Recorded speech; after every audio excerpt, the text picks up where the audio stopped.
Assalamualaikum. Halo teman-teman semuanya. Di video kali ini kita akan membahas mengenai dinding sel dan juga membran sel. Tapi sebelum itu teman-teman harus tahu dulu nih, apa sih sel itu? Kita akan bahas berikut ini. Jadi, sel adalah unit struktural dan fungsional terkecil dari makhluk hidup. Tapi meskipun kecil, ternyata sel juga disusun oleh komponen kimiawi dan komponen struktural. Komponen kimiawi penyusun sel terdiri dari senyawa organik, yaitu karbohidrat, protein, lipid, dan asam nukleat. Selain senyawa organik, komponen kimiawi sel terdiri dari bahan anorganik, di antaranya air, vitamin, dan mineral. Berikut adalah komponen struktural. Komponen struktural sel terdiri dari dinding sel, membran sel, sitoplasma, nukleus, dan organel sel. Tahukah teman-teman, semangkuk bakso itu ternyata mirip dengan sebuah sel, di mana dalam semangkuk bakso terdapat mangkuk yang bentuknya menyerupai membran sel, kuah bakso yang diibaratkan dengan cairan sel atau sitoplasma. Kemudian, unsur-unsur penyusun bakso sama halnya dengan organel-organel yang ada di dalam sel. Semua komponen yang ada di semangkuk bakso memiliki fungsi yang berbeda-beda dan saling melengkapi sehingga tercipta rasa bakso yang lezat. Begitu pula dengan sel, walaupun berukuran kecil, sel memiliki organel-organel yang memiliki struktur dan fungsi yang beragam dan saling bekerja sama.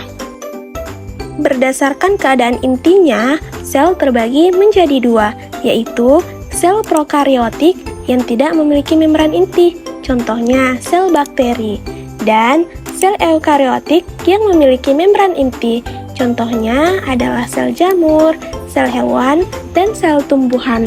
Selanjutnya, kita akan membahas mengenai dinding sel, di mana dinding sel ini hanya terdapat pada sel tumbuhan yang terletak di luar membran sel. Dinding sel disusun dari selulosa dan pektin, jadi bentuknya lebih kaku.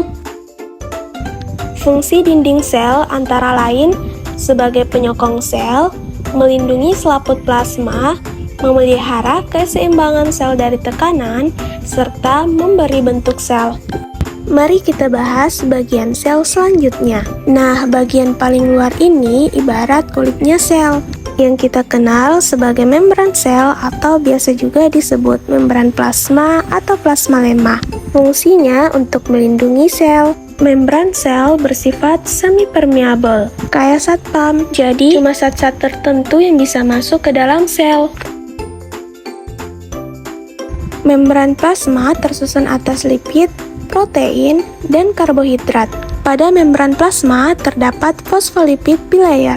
Fosfolipid terdiri dari lapisan fosfat pada kepala dan lipid pada ekor, berbentuk rangkap dan bersifat fluid atau dapat berubah-ubah bentuk dan posisi.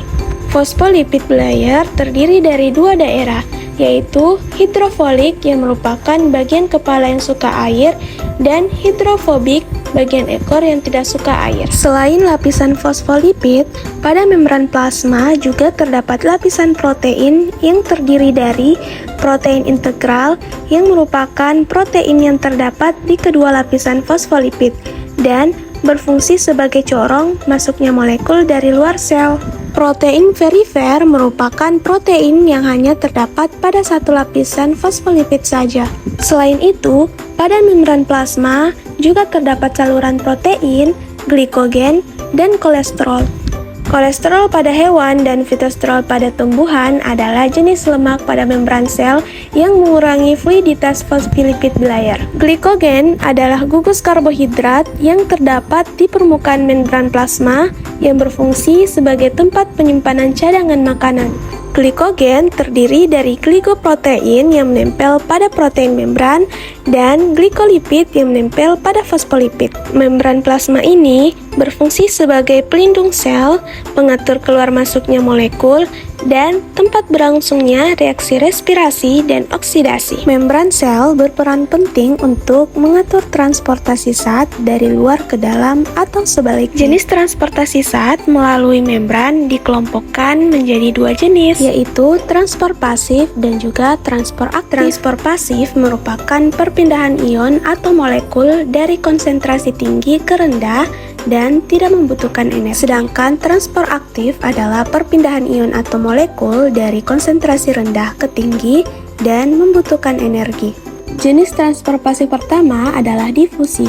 Sebagai bagian dari transfer pasif, pergerakan partikel-partikel berupa molekul atau ion pada difusi terjadi dari larutan yang konsentrasinya tinggi ke larutan yang konsentrasinya rendah dengan atau tanpa melalui membran. Difusi terbagi menjadi dua, yaitu difusi sederhana dan difusi terbantu. Difusi sederhana terjadi secara spontan dan tidak membutuhkan molekul perantara. Molekul yang berpindah akan menyebar sampai terjadinya keseimbangan. Contoh difusi adalah parfum yang disemprotkan akan menyebar ke seluruh ruangan, setetes tinta akan menyebar di dalam air, pertukaran CO2 dan O2 di paru-paru atau penyerapan sari-sari makanan di usus halus. Sedangkan difusi terbantu berlangsung karena adanya protein transport dari konsentrasi tinggi ke konsentrasi yang rendah. Biasanya dilakukan oleh molekul-molekul berukuran besar. Contohnya, proses molekul glukosa melewati membran sel, pengangkutan ion-ion Na+, Ca2+,